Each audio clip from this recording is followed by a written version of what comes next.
So today we are going to do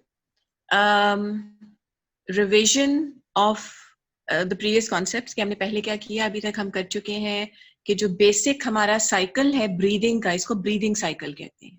How does it progress? It first progresses by muscle contraction. Different किस्म के muscles हैं जब वो contract करते हैं तो चेस्ट के डायमीटर्स चेंज होते हैं.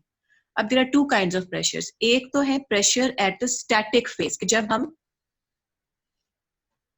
हमने एक्सेल कर लिया. अगर हमने एक्सेल कर लिया तो उसके बाद हमारा लंग एक स्टैटिक फेज में होता है. आप लोग इनहेल करो.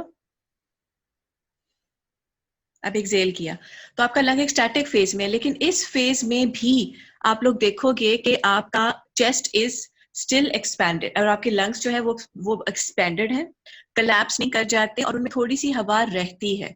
The reason for that is क्योंकि इंटरप्लूरल प्रेशर नेगेटिव होता है और जब इंटरप्लूरल प्रेशर लंग्स को सराउंड कर रहा है वो नेगेटिव होगा तो वो सब करके लंग्स को एक्सपैंडेड पोजीशन में रखेगा. और कभी भी जब हम एक्सपायर करें तो लंग्स सारी हवा खारिज नहीं करते, उसमें थोड़ी सी हवा रह जाती है.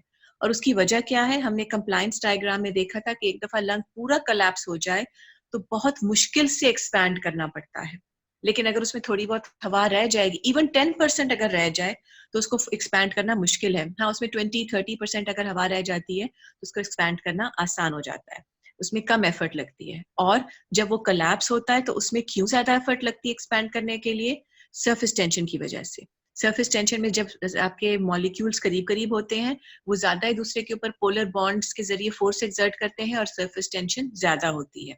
लेकिन जैसे जैसे हम एक्सपैंड करते हैं लंग और मॉलिक्यूल्स एक दूसरे से दूर दूर मूव करेंगे, उनकी आपस में पोलर बॉन्डिंग कमजोर होगी और सरफेस टेंशन लोअर हो जाएगी. हमने पढ़ा था कि एक और चीज जो सरफेस टेंशन को लोअर करती है वो है सर्फैक्टेंट. उसके लिए हमने पूरा एक्सपेरिमेंट किया था कि बेसिकली ये वाटर मॉलिक्यूल्स होते हैं. ये इस तरह की मिसाल है कि जैसे आप सबने हाथ पकड़ के एक सर्कल बनाया हो और आप एक दूसरे को खींच रहे हो. वो आपकी एक टेंशन होगी जहां पे भी आपके हाथ एक दूसरे को पकड़ रहे हैं. तो इसी तरह जो वाटर मॉलिक्यूल सरफेस पे हैं उन्होंने एक दूसरे के हाथ पकड़े होते हैं और हाथ पकड़ना मेटाफोर है पोलर अट्रैक्शन के लिए, क्योंकि every water molecule is a dipole. और वो एक मेम्ब्रेन सी बना देते हैं क्योंकि ऊपर वाले मॉलिक्यूल्स खिंच रहे हैं आपस में और नीचे वाले मॉलिक्यूल्स में से जो नीचे वाले मॉलिक्यूल्स हैं they are equally being pulled in all direction, इसलिए वहां पे मेम्ब्रेन अंतर नहीं बनती, सिर्फ ऊपर बनती है. अगर हम कोई ऐसा मॉलिक्यूल इसमें एक्सर्ट कर दें जो सरफेस पे जाके इन दोनों के दरमियान आ जाए, जैसे आप लोगों ने जो सर्कल बना के हाथ पकड़ा हुआ है, अगर कोई दरमियान में एक एक बच्चे के दरमियान में आप लोगों के हाथ के इंसर्ट हो जाए और धीरे तरीके से हाथ पकड़ ले आप लोगों का, तो आपका जो सर्कल की टेंशन थी वो रिलीज हो जाएगी और आपका सर्कल लूज हो जाएगा. उसको आप एक्सपैंड अब आसानी से कर सकते हैं. तो ये मॉलिक्यूल जो कि वाटर की सरफेस पे आके अपने आप को एडजस्ट कर लेता है, इसको कहते हैं सरफैक्टेंट मॉलिक्यूल.